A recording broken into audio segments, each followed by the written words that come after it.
Good morning, everybody, and welcome to today's devotion for July 12th.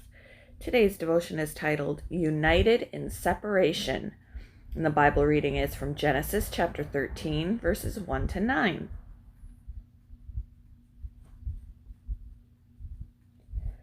So Abram went up from Egypt to the Negev with his wife and everything he had, and Lot went with him.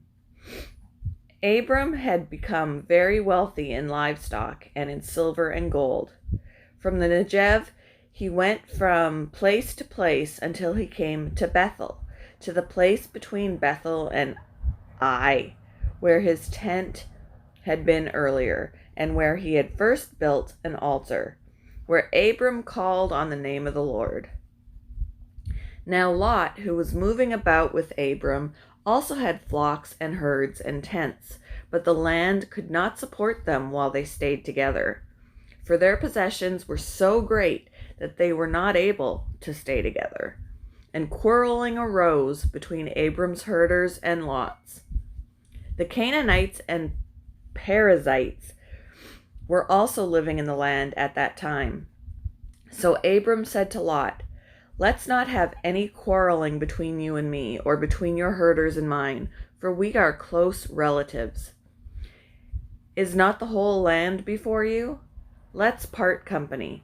If you go to the left, I'll go to the right. If you go to the right, I'll go to the left."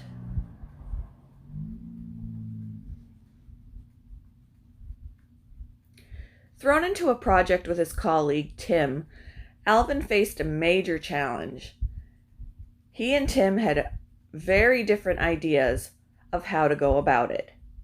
While they respected each other's opinions, their approaches were so different that conflict seemed imminent. Before conflict broke out, however, the two men agreed to discuss their differences with their boss, who put them on separate teams. It turned out to be a wise move. That day, Alvin learned this lesson. Being united doesn't always mean doing things together. Abram must have realized this truth when he suggested that he and Lot go their separate ways.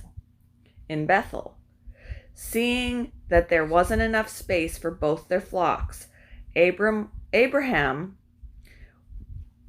wisely suggested parting company. But first, he stressed that they were close relatives, reminding Lot of their relationship. Then, with the greatest humility, he let his nephew have the first choice, even though he, Abraham, was the senior man. It was, as one pastor described it, a harmonious separation. Being made uniquely by God, we may find that we sometimes work better separately to achieve the same goal. There's a unity in diversity.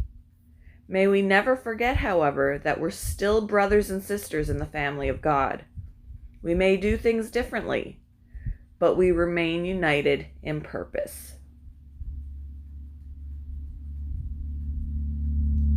How can humility help in a harmonious separation? How can you remain united in purpose even when you disagree with someone on a disputable matter? Thank you for joining me for today's devotion, and I hope you all have a wonderful day.